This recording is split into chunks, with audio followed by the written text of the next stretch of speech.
Yesterday, I think pretty much every one of you was incensed by Sadiq Khan and the way he treated Susan Hall, who was the Conservative candidate for Mayor of London, and the way he treated Alex Wilson yesterday as well in the London Assembly. Oh, I showed you those clips, and I mean, words fail me over the way he behaved.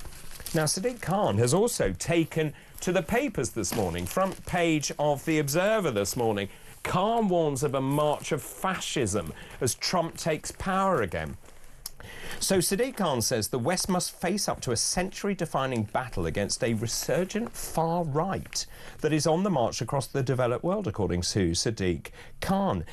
He says this is a march on the right in the US, in France and Germany. Stricter laws need to be introduced on harmful content, and it needs to happen to stem the tide.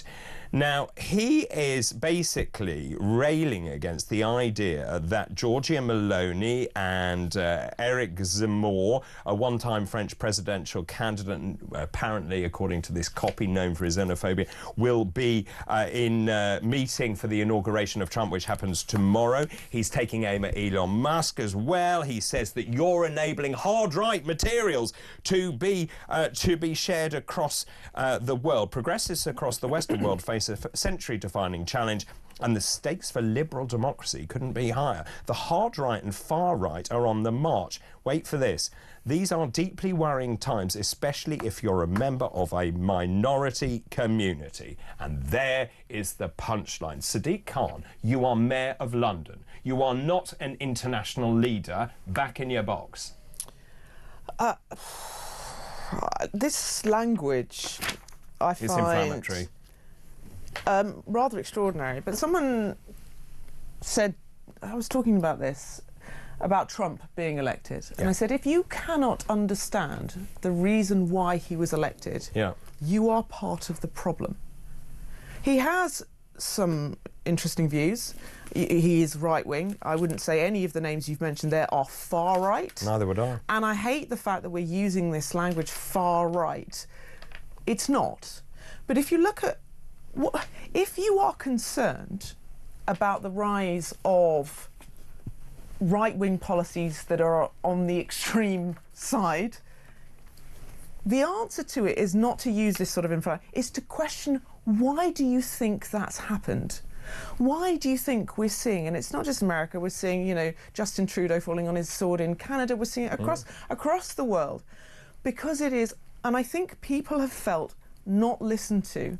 There's been, and I use woke with inverted commas here, but, you know, there's been a woke agenda where people haven't felt, and I think this has been happening since, you know, before Brexit, and I think that's one of the reasons why people voted Brexit. I would agree. It's because for too long, legitimate concerns that people had about, say, immigration, for example, if you questioned it, you were racist. And we saw that language being used by Sir Keir Starmer last week when he completely misread the room and someone talked about rape gangs.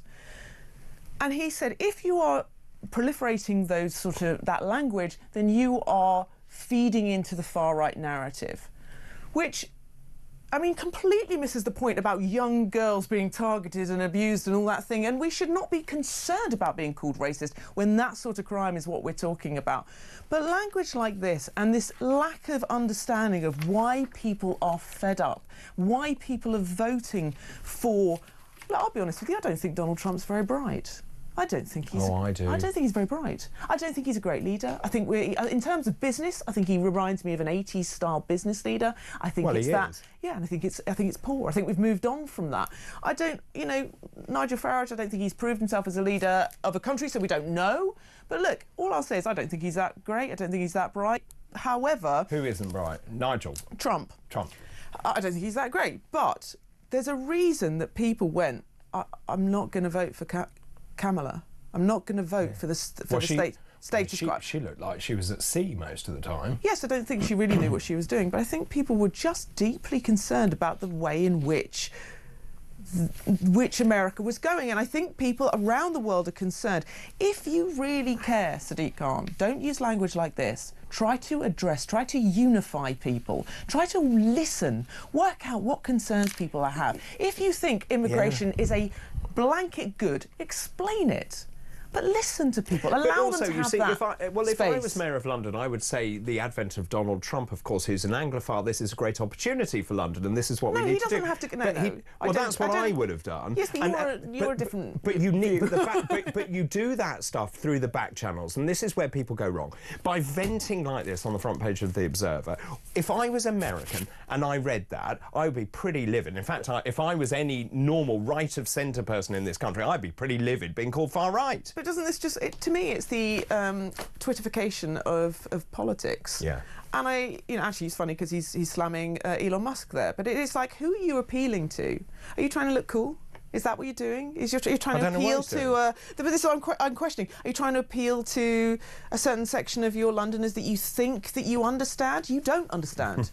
You don't understand people's views across Britain, because unless we address this, you will shoe in the far right. And we're not there yet, but we will. The minute you leave London, you understand what people are thinking. That's what Sadiq Khan needs to do. Yeah, but, and every politician as well. Every politician needs to walk outside of London and walk into different areas around the country and really figure out what people are thinking. I just want to get onto this other story, which was written on a website which I happened to find. Secret UK mini cabinet tries to plan for unpredictable Trump, just keeping with that theme of Donald Trump, which I think is really interesting. Obviously, he's going to take the oath of office tomorrow. He'll become the most powerful man in the Western world. He will sign executive orders. Actually, there's another story this morning that I saw. 100 executive orders coming in tomorrow that I understand, because he's going to hit the ground running. There are secret mini cabinet meetings. Wait for this. The great and the good.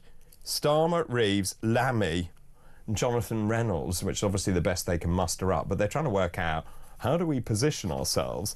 And that is also predicated on the fact that it looks like Madelson's job is in doubt, which gave me a wry smile. So I'll caveat what I said about Donald Trump's intelligence. I don't think he's intellectual. Oh, no, I don't. What he is he's bright. Savvy. Yeah, right. He knows how to play people. He knows how to get under the skin of people, which in business is a really, really interesting quality to have.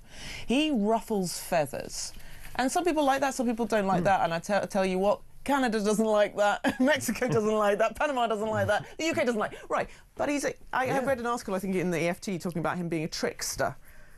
And that's the thing, he's come in and nobody quite knows what he's going to do. And so you can have all these mini cabinet meetings, but actually that's not where the magic needs to happen. The magic needs to happen over in the States with the conversations with Trump. If you really want to try and...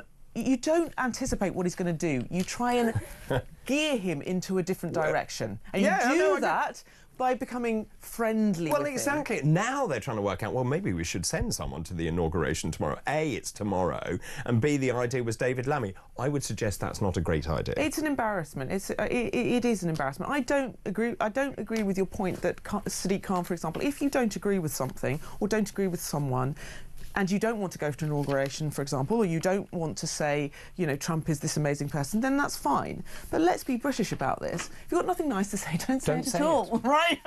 Come on, where is that good sense of British attitude? I agree with you. I was brought up with that maxim, by the way. But where did it go wrong? Well, I'm breaking it because I'm deporting loads of people. Who would you deport? Why would you deport them? Let me know. This is Weekend Breakfast. Good morning.